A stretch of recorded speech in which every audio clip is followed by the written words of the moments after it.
Hey everybody, thought I'd go ahead and put a quick video together of the trailer. This is my 2016 converted cargo mate trailer, and look at this bad boy right here.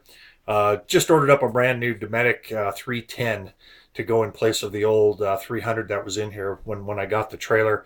The 300 was okay, except it had kind of a, oh, I don't know if I would say a fault, but the piece that rolls up and creates the seal, I think it's sort of faulty. As that piece gets older, it loses its rigidity and it doesn't stay locked into place. So it's very easy for that toilet to fail, for the seal to fail.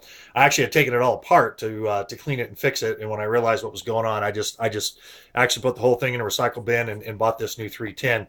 Now this one comes with this is a glass bowl, really nice full glass bowl. Has the flush that rinses the entire bowl all the way around. And I also did order it with the optional sprayer that will mount on the wall. And the way that works is you hold down the pedal, and then you can use the sprayer to rinse out the bowl. And so that's a nice feature. So gonna get that this bad boy mounted up today and get that in there. But I thought I'd go ahead, while I'm doing that, go ahead and do kind of a follow-up. The trailer's pretty much complete at this point, as far as everything, the functionality of everything. You know, cupboards are all in. Um, the solar and everything is back here. You know, it's hard to see. I've got some other pictures, um, but just some things we added. The Frigidaire dorm fridge. We did have a problem where the freezer door, the pins broke on that. I actually commented on the Lowe's website about that, and a representative from Frigidaire commented and said to contact them. I haven't done that yet, but the problem is the freezer door itself. If you can see on top here, it comes with these really cheap plastic pins, and they're super easy to break off. I mean, if you forget even for a second and put any kind of pressure on this door, it breaks off the pins very easily. And that thing, I mean, before we even left for our trip, we'd already broken one off, and then of course by the time our trip was ended, both had broken off. So the freezer door will basically, it'll stay in place, but of course every time you open up the fridge, it falls off. And that was a $200 fridge, so that was very disappointing. So hopefully I can work with Frigidaire. And when we got back, we were 2 days past the 30-day return policy at Lowe's, so I was unable to take it back, and I didn't really want to. I mean, I'd rather find a fix. I thought about maybe drilling out those spots where the pins are, and maybe gluing in some wooden dowels or something.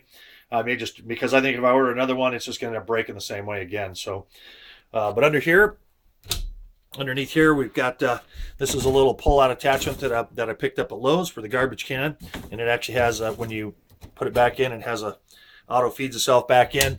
I just picked up this rack.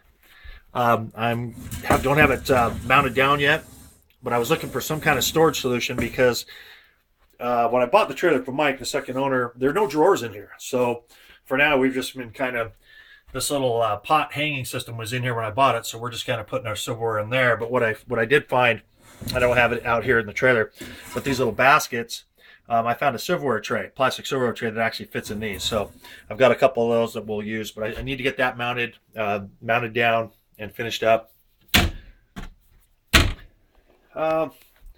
This organizer that you see here on the outside of the shower door, the bathroom door, that was here. Mike had installed that. It comes in handy. We used it quite a bit.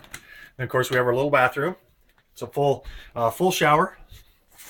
You see here, full shower, plenty of room. I fit in there, no problem. Currently got a paper plate over the toilet opening there, before I put the toilet back on. Yeah, it's plenty big enough, plenty roomy. There's no sink inside here. We just use the regular sink out here, that's out here in the counter when we come out of the bathroom. I installed a 10-speed max fan up here in the ceiling of this that works outstanding. One thing we did discover sort of by accident, if you're in the bathroom and close this door, if you have the fan set to vent out, so it's pulling air out, if you close this bathroom door and don't have a window, it loses its ability to pull air from a fresh source, and it will actually pull the smells up from the black and gray tank up into here. So that's something we had to be careful of. You had to sort of come in here and leave the door up a little bit with a window so it would pull fresh air through. Ideally, we went with that location. It had that cheap RV fan. So we definitely wanted to replace that.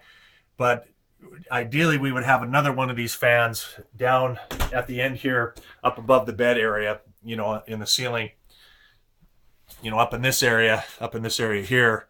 And then we would have two of those where we could, pull air back and forth. But for now, we just have the one in the bathroom. So we have to leave the bathroom door open in order for it to pull air from out here when we have a window open. Try not to spin too fast here. This little small table here was actually over here on this wall where the big wooden table is now.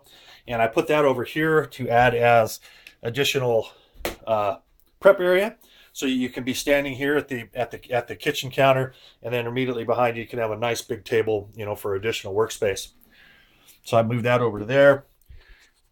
Mounted just a nice little coat rack up here. This is where we hang all our coats and everything here. This is a really nice table. This is a 4-foot, very thick. I don't know if you can see how thick that table is. Very thick wooden table. Ordered off Amazon. I think this was $125.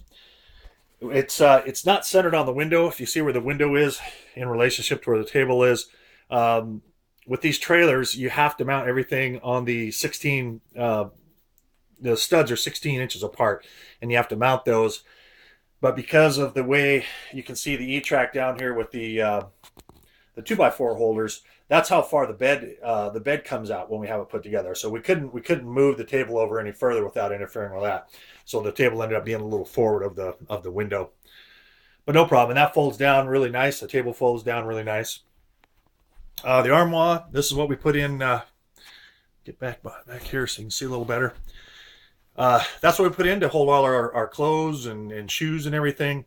We mounted it to the wall, to the bathroom wall. Show you here. Got a few little odds and ends in there. But yeah, that's actually molly bolted to the bathroom wall. Three above, and then also three below down on the bottom. So it's very secure. The only thing, maybe one drawback, is of course it's mounted on top of it, sits on top of the carpet, so I can't really move that carpet.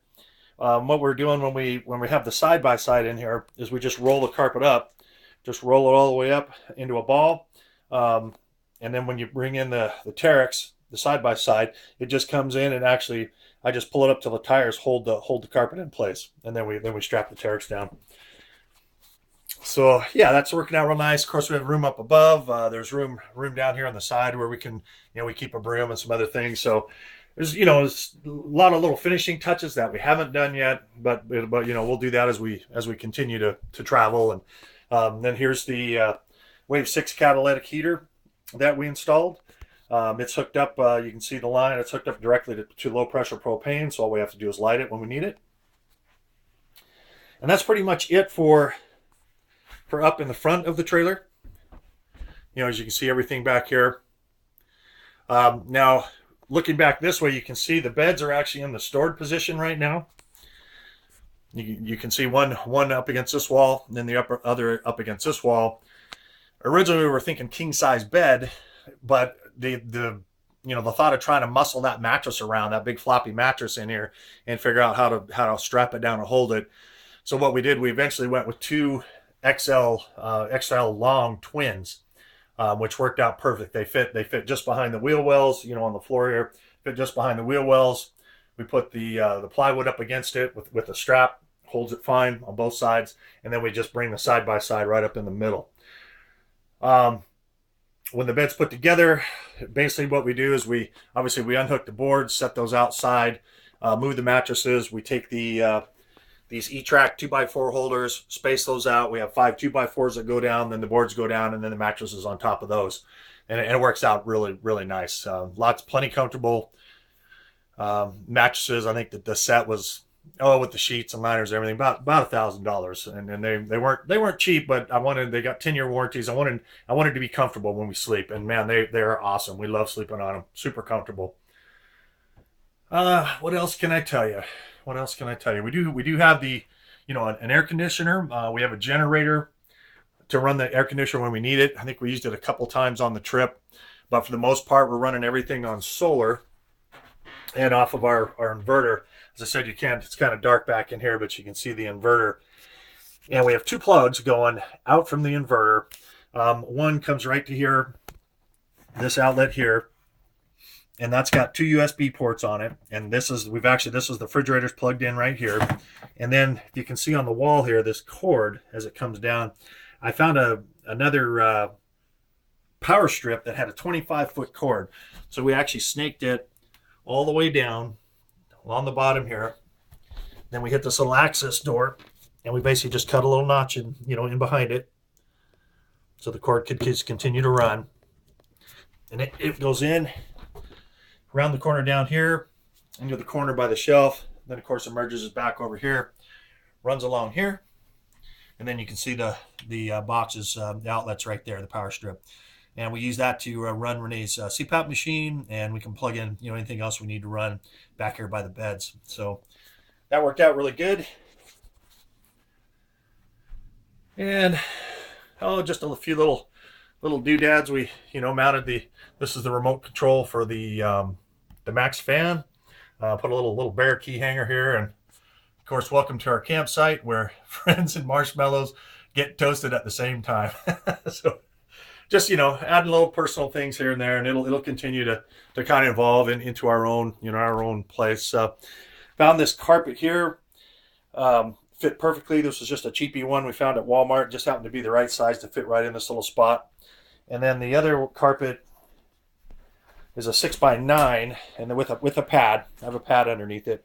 That's a 6x9, and of course with the bed's down, plenty soft under your feet. So it's really very comfortable. There's no complaints. On the windows, we actually have some blackout pieces that we have cut that Velcro down, and at night we can roll these down and have it just as dark as you want in here. Problem is, of course, if you're trying to get a breeze coming through and you put these down, you're going to lose that breeze coming through. So we got those on both windows. Oh, I thought I'd mention this little 12 little light there. That provides light underneath the cabinets. Mike had installed that, really nice. Ended up putting all the wires and bundles and everything back here. And then what we did in here in the corner, this is actually where the power switch is for the inverter. So we can turn the inverter on and off right from inside here.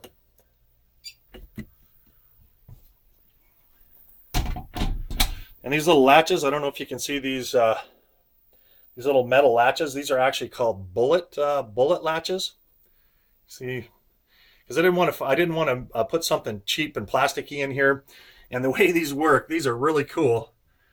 Get an up close one here. It's not going to focus too well though, unfortunately. And what those do, they have 2 ball bearings in them, and then there's a spring and a screw on each end. You tighten that screw down to tighten up the to push the balls further down, which gives it a tighter fit. So yeah, I use those in all the cabinets. They give a very solid lock. Haven't had any issues with cupboard doors coming open or anything like that. The refrigerator, for the most part, we put a board in behind, and pushed it up against that. And there's nothing really. I don't have it screwed to the floor or anything, but it hasn't been an issue sliding forward with it loaded. We never had any issues with the refrigerator moving around at all in 1,800 miles that we drove. I do kind of want to keep that and have the ability to be able to pull that out, because back here in this corner, back in here is our access door where all our water tank and plumbing and everything is under there. So I do need to be able to pull that out on occasion and be able to drain the water tank and pressure, winterize it and that. And also the original owner, the very first owner who had the trailer, had it built with everything electric, no propane. So we actually plumbed propane in using 1/2-inch black pipe. We have one, I said, back here underneath where the water tank is, we have one pipe coming up with into a T, and that T one line runs up into the instant hot water here. This is the one propane line. And then the other one we actually ran, we had a quick disconnect coming out here, which I was going to use for my camp stove. But one thing we kind of realized afterward is that all of the propane is low pressure, because it's coming off of one main up front with where the 2 tanks through the regulator, and low pressure won't run a camp stove.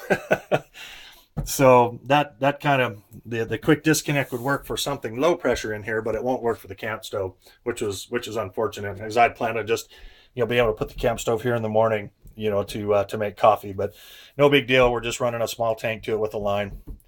But we also put a quick disconnect outside, just in front of the tires here on this side, a quick disconnect, so we can run a barbecue or anything outside. We have another pipe coming up back here in the corner on the floor that is plumbed into into this line that you see here for the wave. And then everything, there's one main, obviously the propane tanks have their shut-off valves.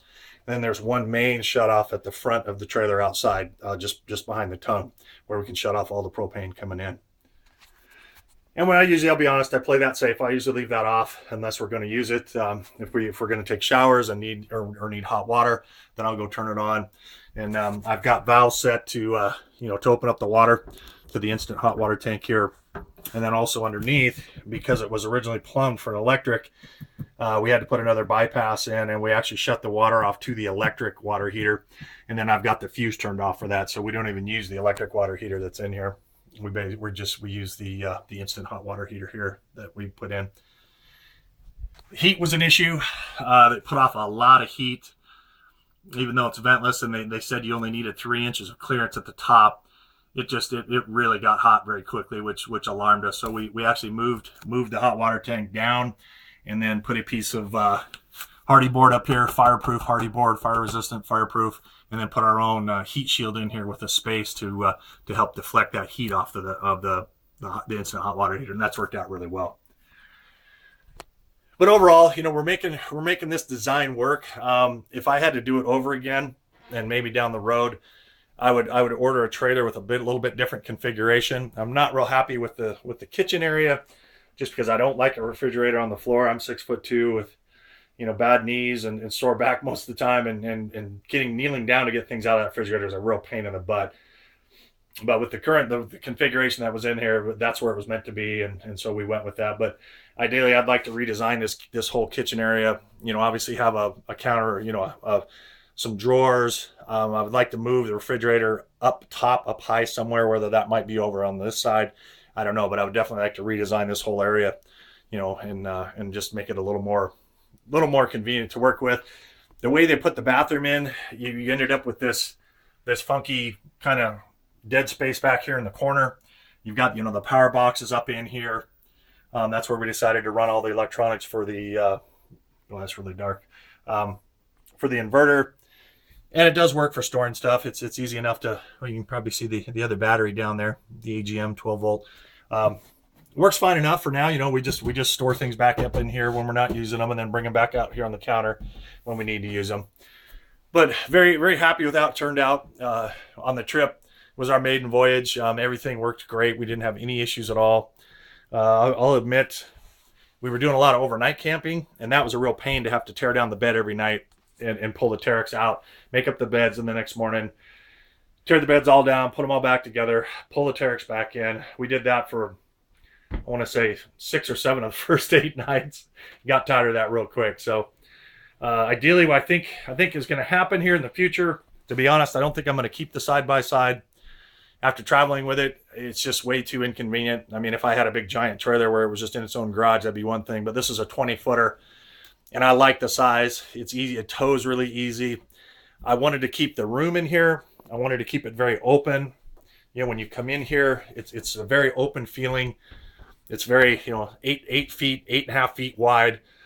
I didn't want to build so much stuff in here that it ended up being like another RV where it's just a little tight little alley down the middle. And of course, that table folds down when you're not using it. And it's really very roomy and comfortable in here. And I like this trailer. So I think what we're going to end up doing is probably the side-by-side is going to be sold. And I think we're going to go with some electric bikes. I've been doing a lot of homework on those. We can charge them off the solar. They're super, they're super nice and pedal assist and electric power. You can go up to 20 miles an hour. So I think we're probably going to switch over to that for when we get to places for, you can trail ride them, go into town on them, whatever. And then once we get the roof solar, I don't have any roof solar yet. For now, we just have We just have a 120 watt portable that we plug in. I've I haven't done a tour of the outside. I'll have to do that. This is getting really long. I'm very long-winded.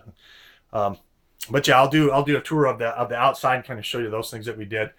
But very happy with it overall. Everything's been switched over to LEDs, of course, except this is shore power, these fluorescents. But really super happy with it and looking forward to, a lot more adventures in it. So, all right, thanks for watching. If you got this far, apologize for being so long-winded. Thanks.